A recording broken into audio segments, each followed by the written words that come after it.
لوگو اپنے پروردگار سے ڈرو کہ قیامت کا زلزلہ ایک حادثہ عظیم ہے۔ اے مخاطب،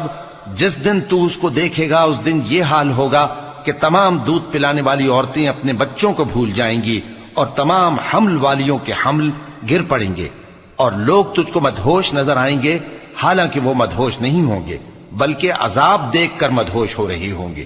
بے شک اللہ کا عذاب بڑا سخت ہے، اور بعض لوگ ایسے ہیں جو اللہ کی شان میں علم کے بغیر جھگڑتے اور ہر شیطان سرکش کی پیروی کرتے ہیں، جس کے بارے میں لکھ دیا گیا ہے کہ جو اسے دوست رکھے گا تو وہ اس کو گمراہ کر دے گا اور دوزخ کے عذاب کا رستہ دکھائے گا۔ لوگو،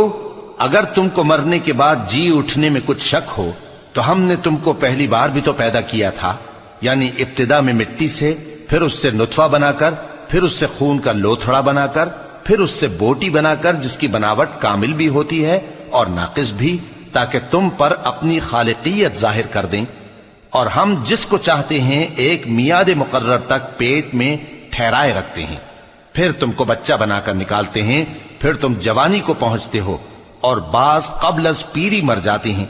اور بعض بڑھاپے کی نہایت خراب عمر کی طرف لوٹائے جاتے ہیں کہ بہت کچھ جاننے کے بعد بالکل بے علم ہو جاتے ہیں۔ اور اے دیکھنے والے، تو دیکھتا ہے کہ ایک وقت میں زمین خشک پڑی ہوتی ہے، پھر جب ہم اس پر مے برساتے ہیں تو وہ شاداب ہو جاتی اور ابھرنے لگتی ہے اور طرح طرح کی بارونق چیزیں اگاتی ہے۔ ان قدرتوں سے ظاہر ہے کہ اللہ ہی قادر مطلق ہے جو برحق ہے، اور یہ کہ وہ مردوں کو زندہ کر دیتا ہے، اور یہ کہ وہ ہر چیز پر قدرت رکھتا ہے، اور یہ کہ قیامت آنے والی ہے اس میں کچھ شک نہیں، اور یہ کہ اللہ سب لوگوں کو جو قبروں میں ہیں جلا اٹھائے گا، اور لوگوں میں کوئی ایسا بھی ہے جو اللہ کی شان میں بغیر علم کے اور بغیر ہدایت کے اور بغیر کتاب روشن کے جھگڑتا ہے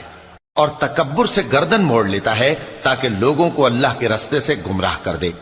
اس کے لیے دنیا میں ذلت ہے، اور قیامت کے دن ہم اسے عذاب آتش سوزاں کا مزہ چکھائیں گے۔ اے سرکش،